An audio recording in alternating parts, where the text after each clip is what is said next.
Peggy 12.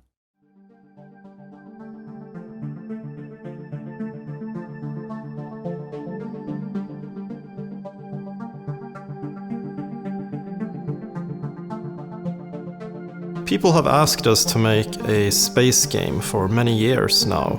We have usually made historical games. I would say that, science fiction is history in the future, so it kind of fits our profile pretty well. I think you can expect a lot. Basically, Stellaris can be whatever you want it to be. It can be a game where you explore the universe. It can be a game about strategy, diplomacy, conquering the galaxy. Working on Stellaris is a bit different because there's a lot of areas we as Paradox have never really touched upon earlier. Players who will most enjoy Stellaris is probably a mix between traditional PDX players who like Europa Universalis, Crusader Kings, and the crowd who likes the more fantastic elements of science fiction, exploring space and what's out there. Stellaris supports truly huge galaxies. I think at the moment there can be up to 1,000 stars in the game. And each of these stars can be different. It could be a neutron star or a black hole or a blue giant. Or ocean or desert planets or tomb worlds where pretty much nothing can live unless changed by technology.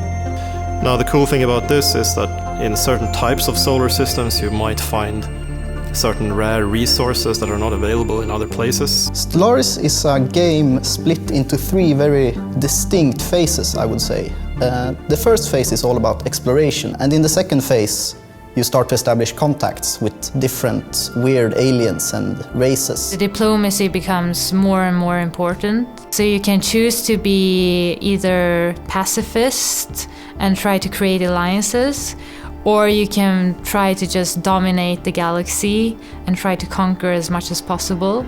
And in the third phase, when all that is said and done, the conflict basically erupts between them. We went for a symmetrical start in the game, as that you should start small and then be eased into the complexities and depth of the mid and late game. I definitely think with the AI that the hardest issue is that our games are basically a big decision machine. So it has to make good decisions all the time, and it's a lot about balancing. I think the future of gaming really lies in immersive procedural content, which might sound like an oxymoron, but I definitely think it's possible. We base the whole thing in science, sort of-ish.